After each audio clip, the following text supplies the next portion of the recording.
Baik, perkenalkan nama saya Ananda Wibawa dengan NIM B1B1200008. Nah, video ini saya share di YouTube ini untuk memenuhi tugas dari mata kuliah perilaku organisasi yang diampu oleh Ibu Profesor Dr. Nurwati SE MSc.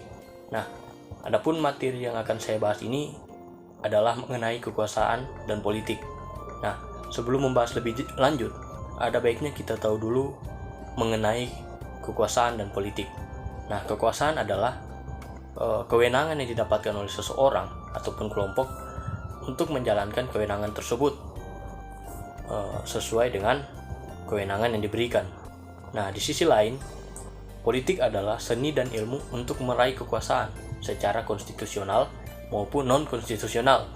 Jadi, politik ini dilakukan untuk memperoleh kekuasaan. Nah, adapun perbedaan antara kekuasaan dan kepemimpinan adalah kekuasaan tidak memerlukan kesesuaian tujuan, hanya memerlukan kebergantungan semata. Di sisi lain, kepemimpinan memerlukan beberapa kesesuaian di antara tujuan-tujuan yang pemimpin serta yang dipimpin. Kemudian menitik beratkan pada pengaruh pada bawahannya. Nah, dalam kekuasaan dapat terbagi atas dua jenis, yaitu kekuasaan formal dan kekuasaan pribadi. Nah, pada kekuasaan formal dapat terbagi atas tiga jenis, yaitu kekuasaan karena imbalan. Nah, kekuasaan ini didapatkan karena seseorang mampu memberikan suatu imbalan terhadap orang lain. Dan yang kedua adalah kekuasaan karena legitimasi. Nah, kekuasaan ini didapatkan karena seseorang itu memiliki sebuah jabatan dalam struktur organisasi. Dan yang ketiga adalah kekuasaan karena paksaan. Nah, kekuasaan ini didasari atas sikap otoriter pemimpin yang didapatkan dari ketakutan pegawai. Nah, pada kekuasaan pribadi dapat terbagi atas dua jenis, yaitu kekuasaan karena keahlian dan kekuasaan karena acuan. Nah, kekuasaan karena keahlian yaitu kekuasaan karena memiliki keahlian di bidang tertentu. Sedangkan kekuasaan karena acuan yaitu seseorang memiliki sifat pribadi yang diinginkan. Lanjut, pada dasar kekuasaan manakah yang paling efektif? Nah, pertanyaan tadi menurut saya pribadi kekuasaan karena keahlian adalah yang paling efektif, di mana dengan adanya kekuasaan ini pemimpin dapat handal pada bidang yang dipimpinnya serta dapat melakukan kepemimpinan secara efektif. Nah, masuk pada kebergantungan. Nah, apa sih itu kebergantungan? Kebergantungan dapat kita ilustrasikan itu seperti ketika kita memiliki segala sesuatu yang diperlukan oleh orang lain dan hanya kita yang punya, maka kita dapat menganggap bahwa mereka bergantung pada kita, dan oleh karenanya kita dapat memperoleh kekuasaan atas orang lain.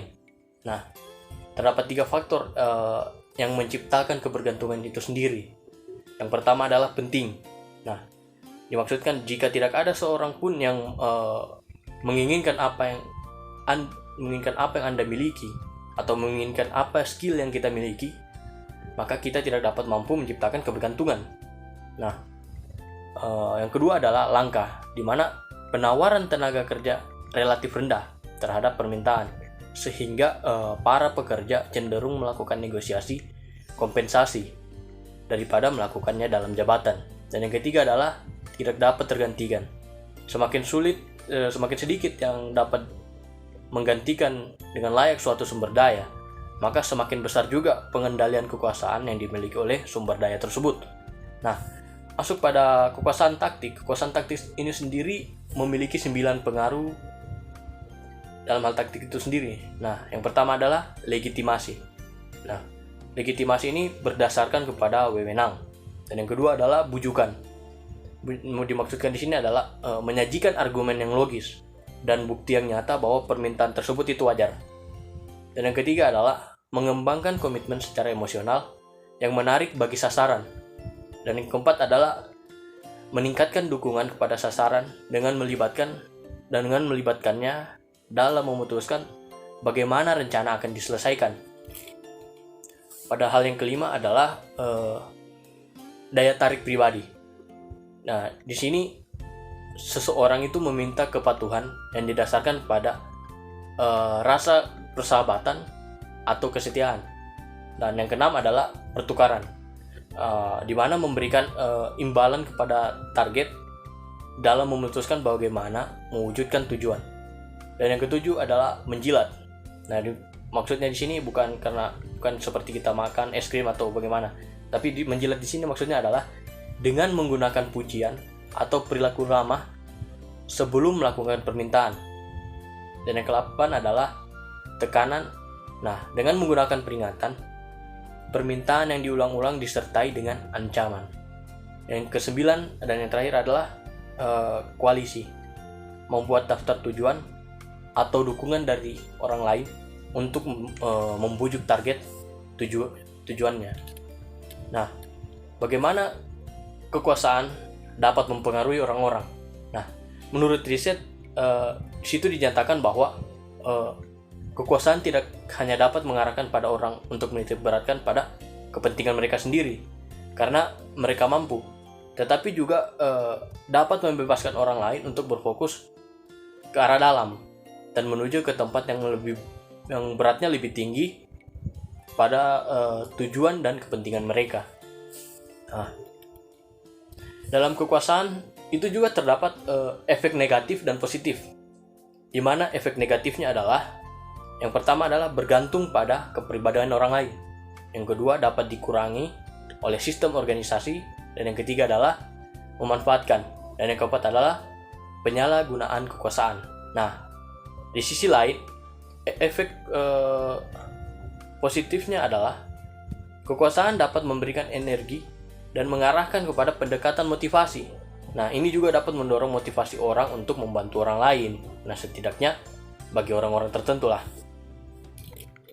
Nah, kemudian pada politik organisasi dijelaskan bahwa perilaku politik organisasi merupakan aktivitas yang tidak dipersyaratkan sebagai bagian dari peranan formal seseorang dalam organisasi, tetapi yang mempengaruhi atau berupaya untuk mempengaruhi distribusi keuntungan dan kerugian dalam organisasi. Nah, adapun faktor-faktor yang mempengaruhi perilaku politik, teman-teman dapat melihat pada layar ya, di mana faktor-faktor yang mempengaruhi perilaku politik ini dapat dibagi menjadi dua faktor. Nah, yang pertama adalah faktor individu dan yang kedua adalah faktor organisasional. Nah, kedua faktor inilah yang mempengaruhi perilaku politik dalam organisasi, baik dalam skala besar maupun skala kecil, sehingga mendapatkan hasil yang diinginkan. Kemudian perilaku politik ini juga memiliki efek negatif.